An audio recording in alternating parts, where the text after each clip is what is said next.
Road భద్రత పడ్డతో ఆనందంగా జీవిద్దాం. ఈరోజు మనం 7 వారాలు 7 ప్రదక్షిణలు భక్తులు కోరిన కోరికలు తీర్చే మన వాడపల్లి వెంకటేశ్వర స్వామి వారి ఆలయ ప్రాంగణాన్ని అయితే మనం చూడబోతున్నాం. ఇక్కడ మనం రావులపాలెం నుంచి 8 కిలోమీటర్ల దూరం, అదేవిధంగా రాజమండ్రి నుంచి 31 కిలోమీటర్ల దూరం, తణుకు నుంచి 35 కిలోమీటర్ల దూరంలో ఉన్న ఈ వాడపల్లి గ్రామానికి మనం చేరుకోవడానికి ఆటోల్లో చేరుకోవచ్చు, బస్సుల్లో కూడా చేరుకోవచ్చు. ఎక్కువగా భక్తులైతే కార్లు, ఆటోలు మాట్లాడుకుని అయితే రావడం అయితే జరుగుతుంది. ఇక్కడ 7 వారాల పాటు 7 ప్రదక్షిణలు చేస్తే కోరిన ఎటువంటి కోరికైనా నెరవేరుతుందని చెప్పని భక్తుల విశ్వాసం. అదేవిధంగా కూడా ఇక్కడ జరుగుతూ ఉంటుంది.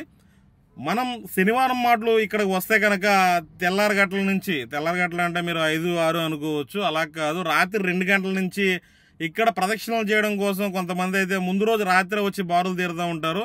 చాలా పెద్ద ఎత్తున అయితే ఇక్కడ ఇప్పుడు మనకి ఖాళీగా కనిపించే రోడ్లన్నీ కూడా జనంతో నిండిపోయి అయితే కనిపిస్తుంది. కాకపోతే నేను శనివారం రాలేదు కాబట్టి రోడ్లన్నీ కొంచెం ఖాళీగా అయితే కనిపిస్తున్నాయి.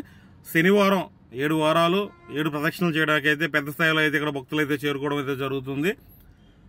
నేనైతే ఆలయంలో దర్శనానికి అయితే రావడం అయితే జరుగుతుంది, అంతేగాని ఇక్కడ మొక్కుబళ్ళ కోసం లేదంటే మొక్కుకోవడం కోసం అయితే రాలేదు. నేను స్వామివారి దర్శనం చేసుకోవడం కోసం అయితే ఆలయానికి రావడం అయితే జరిగింది. ఈ చుట్టుపక్కల ఇదంతా కూడా పార్కింగ్ ఏరియా, మనం చూస్తుందంతా కూడా ఇవన్నీ కూడా భక్తుల వాహనాలతో శనివారాలు అయితే చాలా అంటే చాలా ఎక్కువ క్రౌడ్ ఉంటుంది.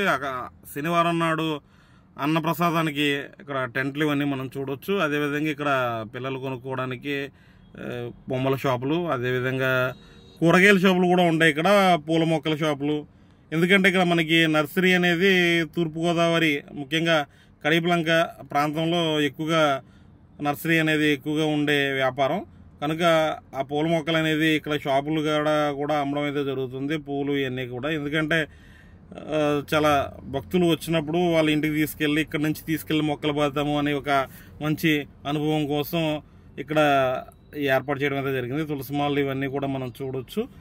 ఇది ఆలయ ప్రాంగణం. ఇక్కడ నుంచి మనం లోపలికైతే వెళ్ళాలి. లోపలికైతే కెమెరా ప్రస్తుతం అయితే వెళ్ళలేదు, చూద్దాం. లోపలికి తీసే అవకాశం ఉంటే కనుక నేనైతే వీడియో తీసి అయితే పెట్టడానికి ట్రై చేస్తాను. స్వామివారిని కాదు, లోపల ఆలయ ప్రాంగణాన్ని మాత్రమే. ఏదేమైనా కూడా మనందరం కూడా రోడ్డు భద్రత పడితే ఆనందంగా జీవిద్దాం. ఇప్పుడైతే మేము లోపలికి వెళ్తున్నాం. తర్వాత వీడియోలో మరిన్ని వివరాలు చూద్దాం.